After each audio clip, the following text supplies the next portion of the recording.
Tijuana, 4:36 de la madrugada, 4 de octubre. Dos patrullas oficiales, con los emblemas de la Fuerza Estatal de Seguridad Ciudadana, FEC, avanzaron lentamente frente a un almacén abandonado. Se detuvieron. Las torretas apagadas. Las puertas se abrieron de golpe y 14 hombres descendieron. No se movían como ladrones comunes. Se movían como un equipo de operaciones especiales. El objetivo: un cargamento de 180 kilogramos de cocaína. La cirugía comenzó. No hubo disparos. No hubo un solo grito ni confrontación. Solo el silencio mortal de los profesionales.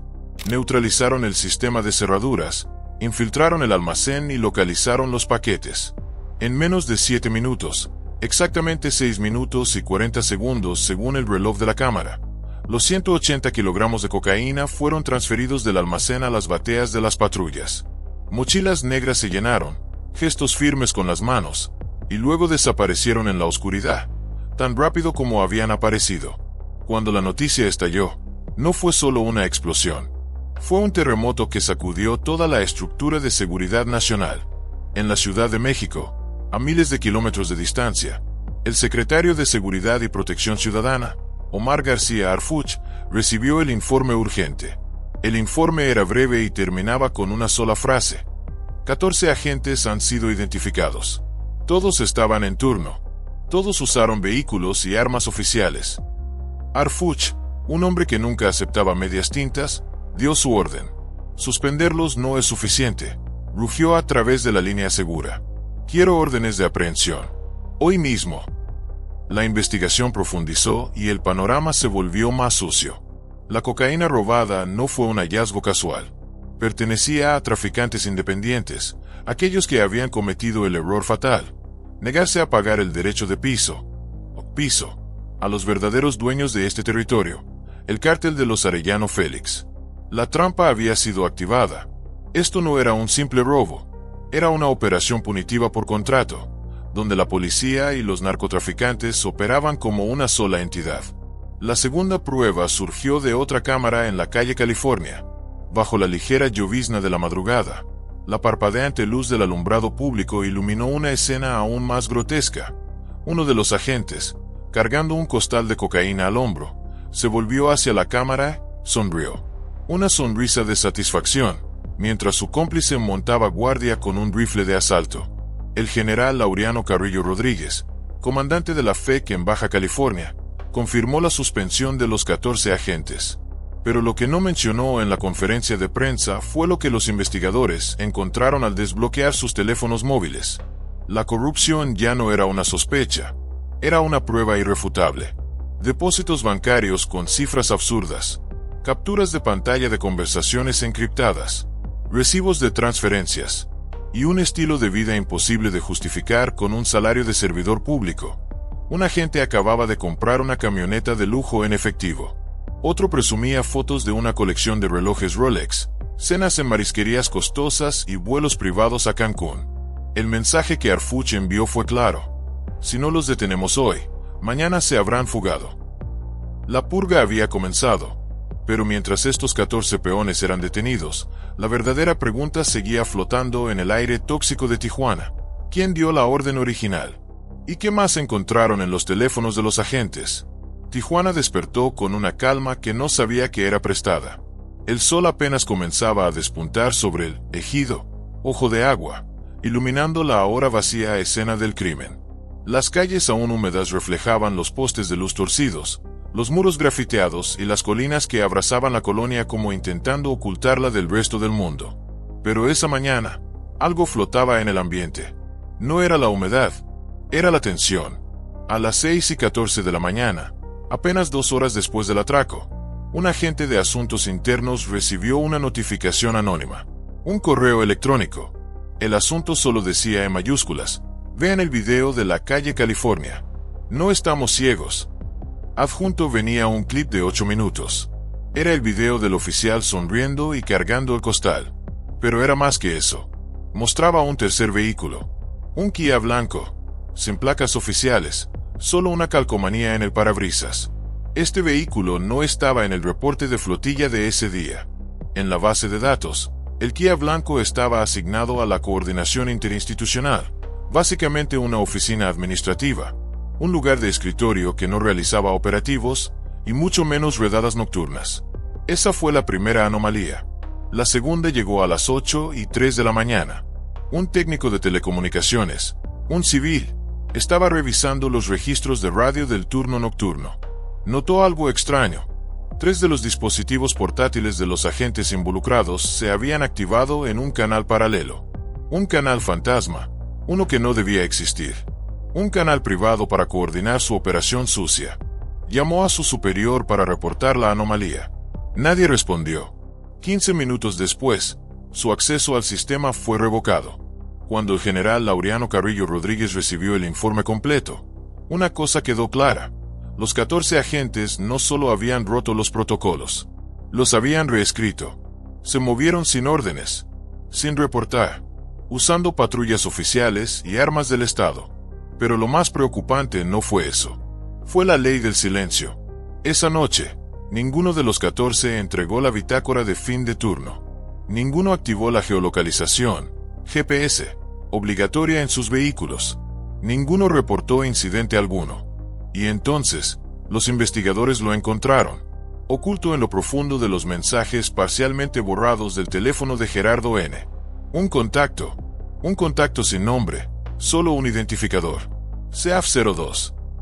CAF, Cártel Arellano Félix. Si el crimen organizado había logrado infiltrar a la policía estatal a este nivel, entonces la operación de Ojo de Agua no fue un robo. Fue una alianza. La traición no hace ruido. No patea la puerta principal. Entra por la puerta trasera, con insignias oficiales y un uniforme planchado. Mientras los investigadores de asuntos internos revisaban los registros de la noche del 4 de octubre, el panorama se volvía más claro y también más oscuro. Había 3 vehículos sin reporte, las 2 patrullas y el Kia Fantasma. 2 rifles de asalto faltaban en el arsenal, habían sido retirados sin firma. Y había una hora muerta en el sistema de rastreo. Un vacío que duró exactamente una hora, de 3:15 a 4:25 de la mañana. Esa hora, el mismo momento en que el cargamento de cocaína desapareció. El mismo momento en que el Kia blanco fue captado saliendo del callejón con las luces apagadas y la cajuela hundida por el peso del crimen. Los agentes de asuntos internos, dándose cuenta de que corrían contra el tiempo, decidieron actuar. Llamaron a los 14 policías implicados, exigiéndoles que se presentaran en el cuartel de inmediato. Exigieron sus teléfonos móviles personales. 9 de ellos se negaron rotundamente. 3 declararon haber perdido misteriosamente sus teléfonos esa misma noche. Solo 2 los entregaron, entre ellos, Jesús Alberto N. y Gerardo N. Y en minutos, el caos estalló. Las conversaciones recuperadas del teléfono de Gerardo N. hablaban por sí solas.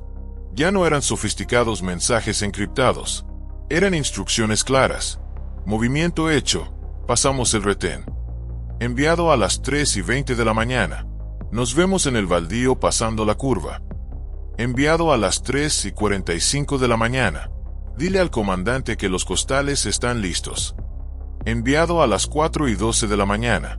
La cocaína ya no estaba en Ojo de Agua cuando las cámaras de la ciudad registraron la llegada de los vehículos oficiales a las 4:36. Ese video solo capturó el final de la obra. El verdadero robo había ocurrido una hora antes. Todo estaba coordinado, cronometrado, dirigido. Esa misma noche, la tensión explotó dentro de la corporación. Un grupo de policías, leales, o al menos no involucrados en la operación, confrontó a 2 de los suspendidos en el pasillo del cuartel. Uno de ellos, según testigos, gritó: ¿Crees que vamos a cargar con esto? Nos están embarrando a todos, cabrón. Gerardo N., el exmilitar, supuestamente respondió con frialdad: Entonces, dime tú quién manda aquí.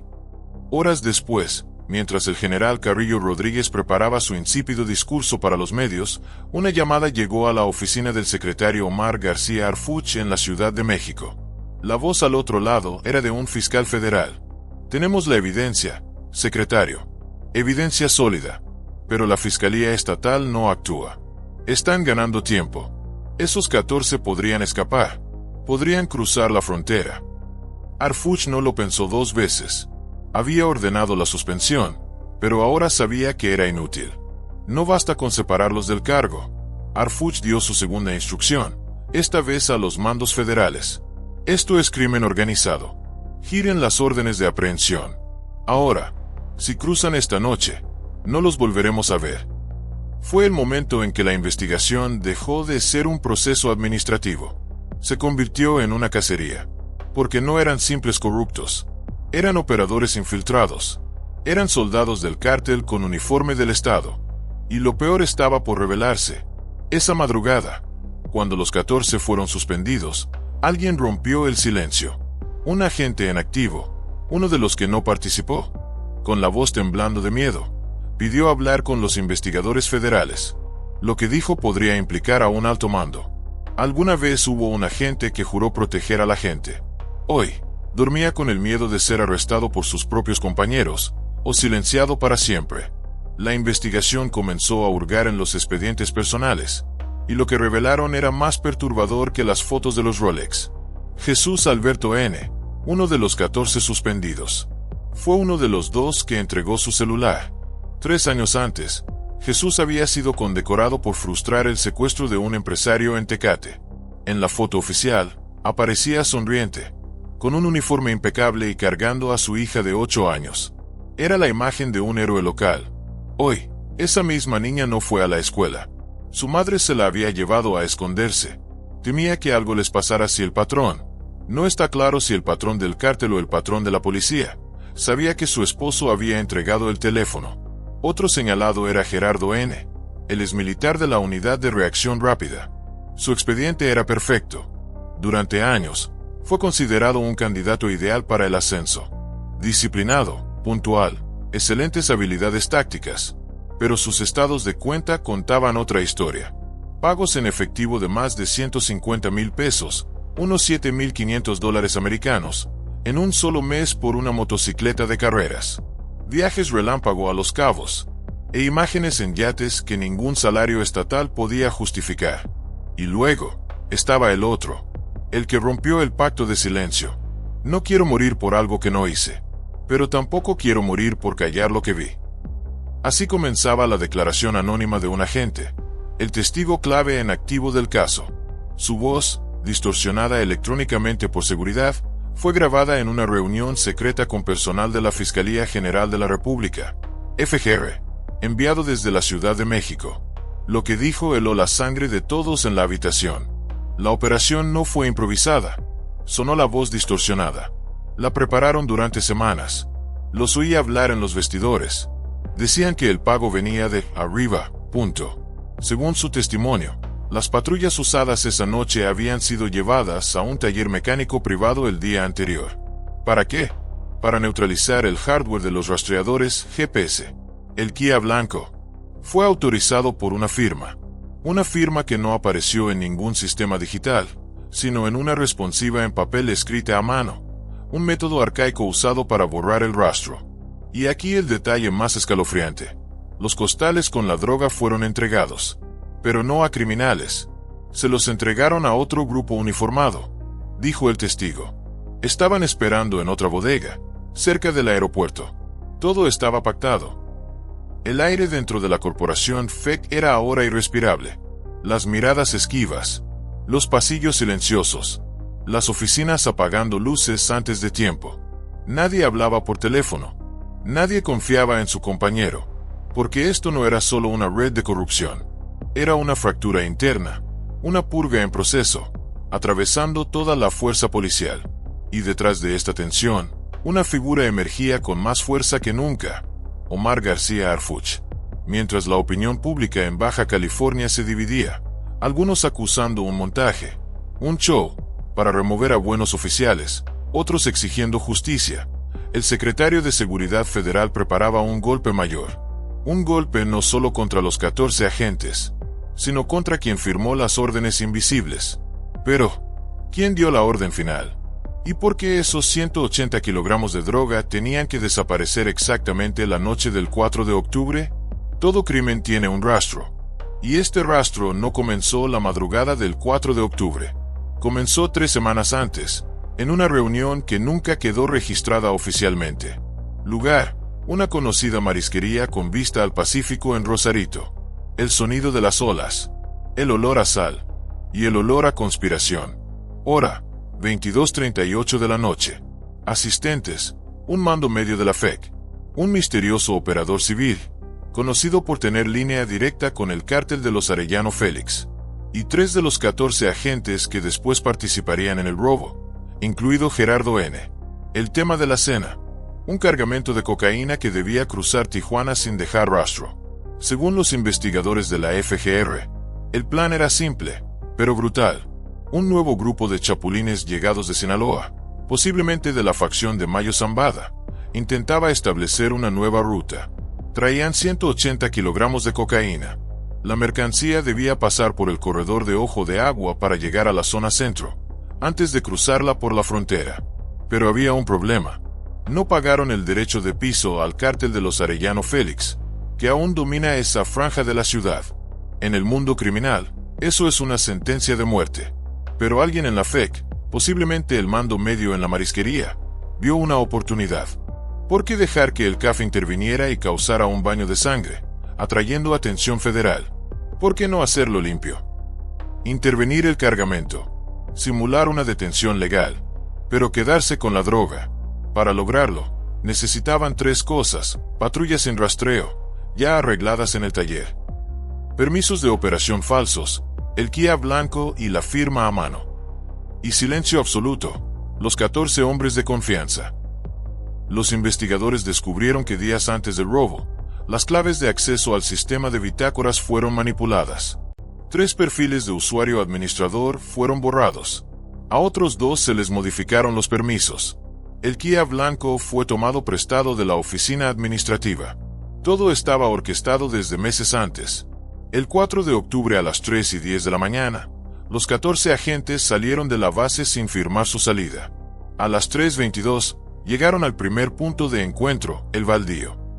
A las 3:27, entraron al almacén, donde los traficantes de Sinaloa ya habían sido limpiados por otro grupo, posiblemente del CAF. A las 3:31, los costales comenzaron a salir. La ruta de las patrullas, aunque con el GPS apagado, fue captada por cámaras privadas. Las rutas no llevaban al cuartel. Coincidían con un lote industrial en el sur de la ciudad.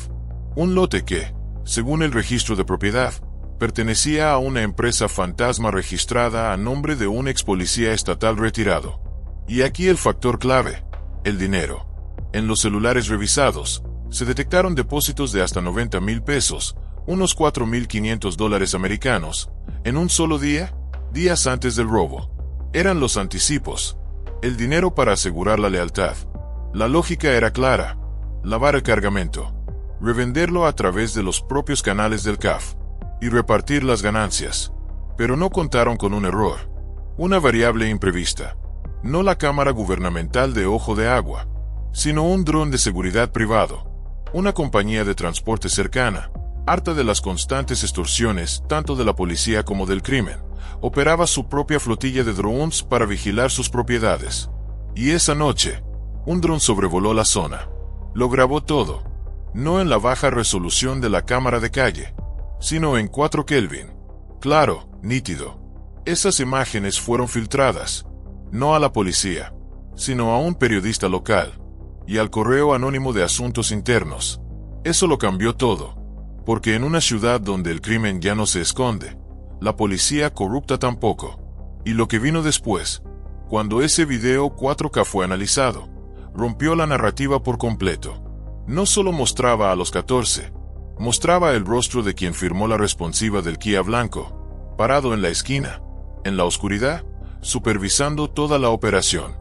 Una revelación inesperada que encendió las alarmas en la Ciudad de México. La cacería ahora no era solo por 14 peones. Iba por una reina o un rey. La lluvia había cesado, pero el olor a humedad y crimen seguía denso. En el lote secreto al sur de Tijuana, una zona olvidada por Dios y solo recordada por los contrabandistas, el equipo de Fuerzas Especiales de la Fiscalía General de la República, FGR, no se movía como policías. Se movían como soldados en territorio hostil. Sabían que no habían encontrado solo un robo. Encontraron un pacto sellado con sangre, dinero y poder estatal. En la pantalla de una laptop de campo, las imágenes 4K del dron privado lo cambiaron todo. El metraje era escalofriantemente claro. El convoy partiendo a las 3:26 de la mañana. El Kia blanco, el fantasma que nunca debió rodar fuera de horario, estacionado justo frente a la bodega. Una patrulla sin identificar, torretas apagadas, pasando junto al tráfico civil normal, un descaro asombroso. Y luego, el detalle central, el costal siendo entregado, el rojo del sello de seguridad roto, la huella dactilar borrosa en la pala que se usó para mover la mercancía. Un descuido inesperado. Pero lo que paralizó a los investigadores federales no fue la imagen. Fue el audio. Una conversación captada por el micrófono direccional del dron. Era apenas un susurro, opacado por el viento, pero el software de mejora de audio lo filtró. Ya movimos el pago a la cuenta offshore, y mañana muevo al comandante. Otra voz respondió. CAF 02 al mando. El silencio cubrió al equipo de la FGR. CAF 02. Ese alias coincidía perfectamente con el que aparecía sistemáticamente en los mensajes recuperados de los teléfonos de Gerardo N. y Jesús Alberto N. Pero no se refería al nombre de un agente. Se refería a un comandante. Y de repente, todo el caso se volvió exponencialmente más grave. No eran 14 lobos solitarios. Era una manada dirigida por un alfa desde dentro de la fuerza. La investigación cavó más profundo en la basura digital. Al revisar las bitácoras del sistema alteradas, aquellas que fueron borradas y reescritas para ocultar la hora muerta, encontraron un sello de autorización. Una firma electrónica. JR. Solo 2 iniciales. Una firma que no correspondía a ningún alto mando ejecutivo. Pertenecía a un jefe de enlace ascendido apenas 4 meses antes. Un hombre llamado JR, con un historial tan limpio que era sospechoso. Ni una mancha. Ni una queja. Perfecto. Mientras tanto, la orden desde la Ciudad de México cayó como un rayo. Omar García Arfuch, que monitoreaba este informe en tiempo real, dio la instrucción. Exigió no solo el intento de captura de los 14 agentes, ellos eran solo los ejecutores. Exigió ir por la cabeza que firmó la operación, el que convirtió a la FEC en una sucursal del cártel Arellano Félix, el que puso los costales en el vehículo, que aparezca, dijo en una llamada encriptada al equipo de la FGR en el terreno. El que firmó ese papel, tiene que caer. De vuelta en Baja California, en el cuartel de la FEC, en un cajón de asuntos internos, un teléfono de última generación, evidencia, vibró. Acababa de entrar una nueva notificación. Los investigadores quedaron atónitos. Nuevos depósitos bancarios. Más de $100,000 en una sola noche. No venían de una cuenta nacional. Venían de una entidad offshore, una compañía fantasma en Panamá. La cuenta receptora era la empresa fantasma que registraba el lote industrial donde se entregó la droga. Y aquí el detalle final. La camioneta blindada que los 14 usaron también estaba cubierta por un contrato de arrendamiento que vencía ese mismo mes. Y extrañamente, el limpio jefe de enlace, JR, había firmado ambos documentos. El arrendamiento del vehículo y la responsiva del Kia Fantasma. Él era el eslabón. En el ambiente policial, ya no había marcha atrás. Las voces internas comenzaron a susurrar sobre sacrificios, sobre peones. La solidaridad se rompió. Esa noche, una patrulla de la FEC, sin identificar, fuera de bitácora, llegó a la casa del agente, testigo anónimo, que habló con la Fiscalía Federal. No tocaron la puerta. No dijeron nada. Solo clavaron un papel en la puerta. Un mensaje corto. Si hablas, desapareces. El aire en Tijuana olía ahora a acero, a pólvora y a traición. Y en la oficina de Arfuch en la capital, un grupo especial fue activado. Uno que hasta ese momento solo existía en los manuales de operaciones de inteligencia. Proyecto Cacería Arellano.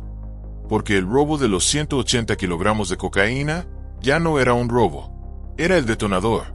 Y justo cuando creían que tenían al primer eslabón, JR, un nuevo nombre apareció en la lista de transferencias. Un pago de JR a alguien más. ¿Quién estaba detrás de JR? ¿Y por qué ese comandante había ascendido tan rápida y silenciosamente? La respuesta estaba a punto de explotar. La mañana del 21 de octubre. Apenas unas semanas después del atraco, Tijuana despertó con un sonido que no había escuchado en meses. El rugido ensordecedor de un helicóptero Black Hawk de la Guardia Nacional, volando bajo y amenazante sobre la costa. No era un patrullaje de rutina. Era un mensaje desde el más alto nivel del poder federal. A bordo iba el secretario de Seguridad y Protección Ciudadana, Omar García Harfuch. No venía como un político a cortar un listón. Venía como un comandante al frente de batalla. Lo esperaban en un hangar militar en la base aérea número 12. No lo acompañaban asistentes de prensa, sino miembros de élite del Centro Nacional de Inteligencia, CNI, auditores forenses y una orden directa del presidente. La orden: desmantelar toda la red interna que permitió el robo de los 180 kilogramos de cocaína. Costara lo que costara. En la primera reunión con los mandos locales, hombres que sudaban frío a pesar de la ventilación del hangar, Harfuch fue rotundo. Su voz era fría como el acero. «Esto no es una purga local», declaró. «Es una cirugía mayor. Quien esté manchado, va a caer. Y quien lo cubrió, también». Desde una base de operaciones temporal instalada en playas de Tijuana, con vista directa al muro fronterizo, el secretario supervisó en tiempo real los nuevos movimientos. Las solicitudes de información antes congeladas por la burocracia estatal, ahora estaban liberadas.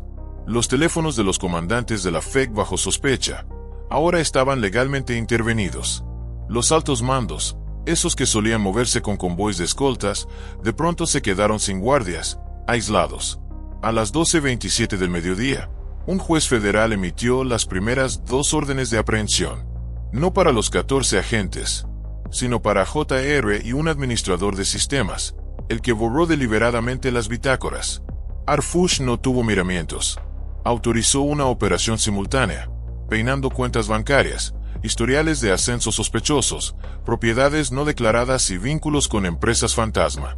En un caso, un agente, del grupo de los 14, que ganaba menos de 20,000 pesos al mes, había registrado una camioneta blindada de 1.5 millones de pesos a nombre de una compañía de bienes raíces, sin ningún edificio construido. La frase que Harfuch repitió ante los medios, en una conferencia de prensa relámpago en la base militar, resonó en todo el país. Hoy, el Estado responde con toda su fuerza. Ni la corrupción ni el crimen organizado pueden ya esconderse detrás de una placa oficial. Pero lo más tajante vino después. Mientras los medios locales preguntaban insistentemente por los 14 agentes suspendidos, Harfuch interrumpió a un reportero con una afirmación que sacudió incluso a los periodistas más veteranos. Esos 14 no actuaron solos.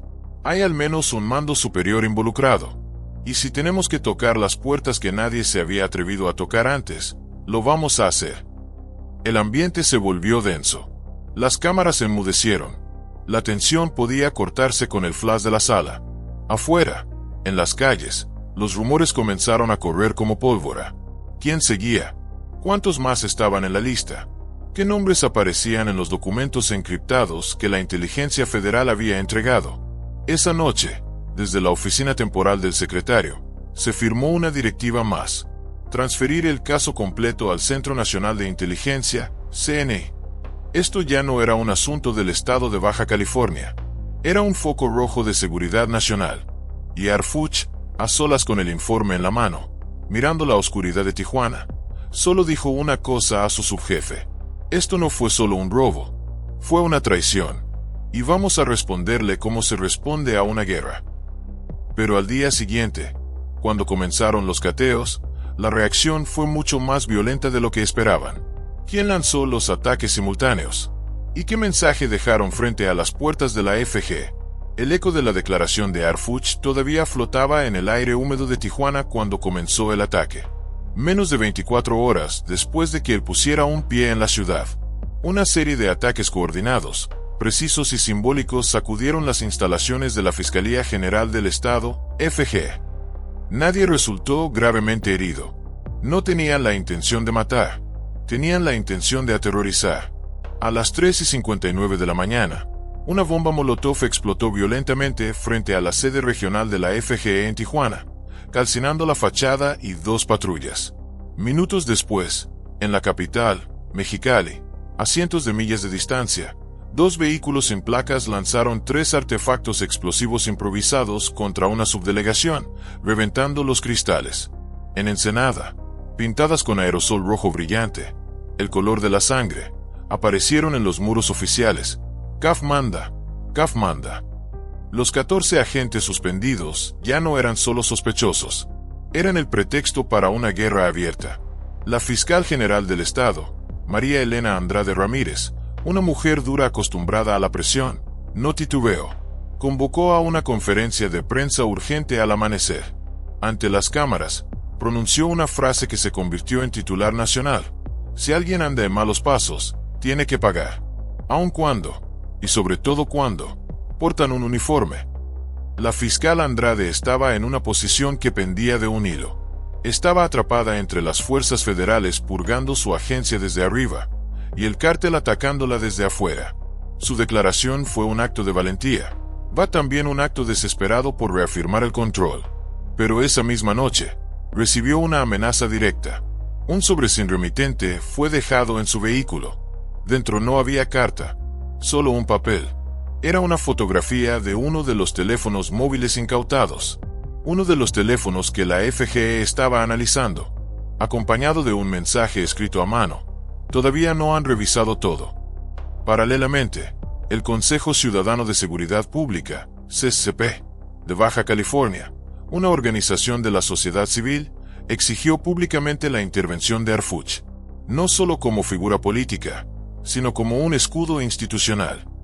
Su nombre ya no era solo una firma en comunicados de prensa, era un muro de contención, porque los mandos locales y la sociedad civil sabían algo que el país apenas empezaba a entender. Esta red de corrupción no era un caso aislado, era un sistema. La revisión de los teléfonos móviles incautados reveló depósitos a familiares de políticos, compras en efectivo para fiestas lujosas, y conversaciones con personas ajenas a la estructura de seguridad. Uno de los números contactados frecuentemente pertenecía a un conocido empresario local, quien estaba siendo investigado por Estados Unidos por lavado de dinero en 2 estados. Otro número pertenecía a un asesor político con acceso al Congreso del Estado. Y entonces surgió una pregunta tan incómoda como inevitable. ¿Hasta dónde llegaba realmente esta red? En las calles, el miedo se volvió tangible. Algunos ciudadanos llamaron a la FGE para retirar sus denuncias no relacionadas, temiendo represalias. 2 testigos protegidos en el caso JR pidieron ser trasladados de emergencia fuera del estado. Uno de ellos, según fuentes internas, era el propio agente que había identificado al presunto JR. Temía que alguien más dentro de la Fiscalía Estatal filtrara su nombre al cártel. La operación de contención de Arfuch se expandió.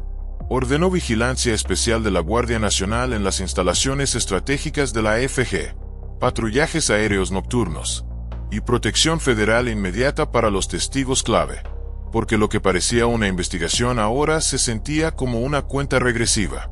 La cocaína robada seguía sin aparecer, las armas utilizadas tampoco, y los comandantes detrás de la operación seguían libres. Pero lo más preocupante no era lo que se sabía, era lo que aún no se había revelado, porque uno de los teléfonos, un teléfono inteligente encriptado abandonado en el Kia blanco, aún no había sido desbloqueado. Los expertos forenses del CNI estaban trabajando a toda máquina, y si allí estaba la lista completa, CAF 02 no era la cima. Él era solo el intermediario. La noticia recorrió el país en segundos. Ya no era una historia local, era un escándalo nacional. 14 policías, un cártel histórico y un robo de cocaína que podría colapsar toda la estructura de seguridad de Baja California. Así tituló el semanario Z, el periódico de investigación más valiente de Tijuana. Los narcos ya no necesitan disfrazarse. Hoy visten uniformes y firman documentos oficiales, escribió un prominente columnista nacional en Reforma. Las redes sociales explotaron. El hashtag #cocaína con placa se convirtió en la tendencia número 1 nacional en Twitter. Algunos lo tomaron con humor negro, publicando fotos de patrullas con la leyenda servicio de entrega Uber cocaína. Otros con pura rabia, pero todos coincidían en una cosa: la línea entre el crimen y la policía nunca había sido tan delgada. Había desaparecido. En el Senado en la Ciudad de México, una legisladora de la oposición alzó la voz. La pregunta no son estos 14. La pregunta es, ¿cuántos más están infiltrados sin ser detectados? ¿Cuántos CAF-02 hay en este país? El presidente fue cuestionado en su conferencia de prensa matutina, mañanera. Habló vagamente sobre la necesidad de limpiar las instituciones y la cero tolerancia a la corrupción. Pero evitó nombrar a Harfuch o elogiar la operación federal. Esa omisión no pasó desapercibida. Los medios comenzaron a preguntarse si el caso sería enterrado políticamente como tantos otros. Si Harfuch sería llamado de regreso antes de que cavara demasiado profundo. Pero Harfuch no cedió. Parecía haber anticipado el bloqueo político. Desde su oficina en la Ciudad de México, a donde regresó para dirigir a distancia, ordenó blindar legalmente el caso. Instruyó que los datos duros, los discos con los videos del dron, las copias de los teléfonos, fueran resguardados físicamente fuera del estado de Baja California, probablemente en la sede del CNI. Autorizó operativos sorpresa en otras corporaciones policiales sospechosas de estar involucradas, incluida la Policía Municipal de Tijuana. Y dio una orden que no apareció en los boletines oficiales, sino a su equipo de inteligencia. Quiero las conexiones políticas. Quiero los nombres que protegieron esto desde arriba. Esa frase se filtró a un reportero y apareció al día siguiente en un influyente editorial. Si Harfuch termina su tarea, encontrará más de lo que el sistema puede soportar. Porque en el fondo, todos lo sabían. Este caso no se sostenía solo con 14 policías y un mando corrupto. Los depósitos rastreados no solo venían de empresas fantasma, venían de empresas reales, empresas con licitaciones públicas con el gobierno estatal. Una de las transferencias había sido triangulada desde una compañía que proveía papelería al Congreso del Estado. Una de las llamadas interceptadas a JR se había hecho desde el teléfono de un asesor de seguridad pública del municipio. El pantano institucional comenzaba a salpicar mucho más allá de la corporación policial. Salpicaba al ayuntamiento. Salpicaba al Congreso estatal. Y mientras tanto en Baja California, las calles seguían marcadas por el miedo. Los comerciantes hablaban en voz baja. Los agentes honestos temían ser implicados solo por proximidad. Las familias de los 14 policías suspendidos comenzaron a recibir amenazas. Pero no del gobierno, sino del crimen organizado. El impacto fue tan profundo que una pregunta comenzó a circular en los pasillos del poder. ¿Qué sucede cuando el enemigo ya no está afuera, sino dentro del sistema? Y lo más inquietante, ¿qué más sabía de la operación antes de que ocurriera? ¿Era un caso aislado? ¿O solo estábamos viendo la punta de algo mucho más oscuro? En el fondo de los archivos recuperados de uno de los teléfonos, dentro de una carpeta oculta, llamada Vacaciones, había un video. Duraba solo 38 segundos. Fue grabado con la cámara de un teléfono. Probablemente por el propio Gerardo N. Mostraba a 3 de los 14 agentes. No llevaban máscaras. Estaban dentro del almacén de Ojo de Agua. Estaban riendo. Uno de ellos, Jesús Alberto N., el padre heroico de años atrás, sostenía un costal negro. Le daba palmadas como si fuera una mascota. Otro levantaba el pulgar a la cámara. Detrás de ellos, el Kia blanco con las luces apagadas, listo para rodar.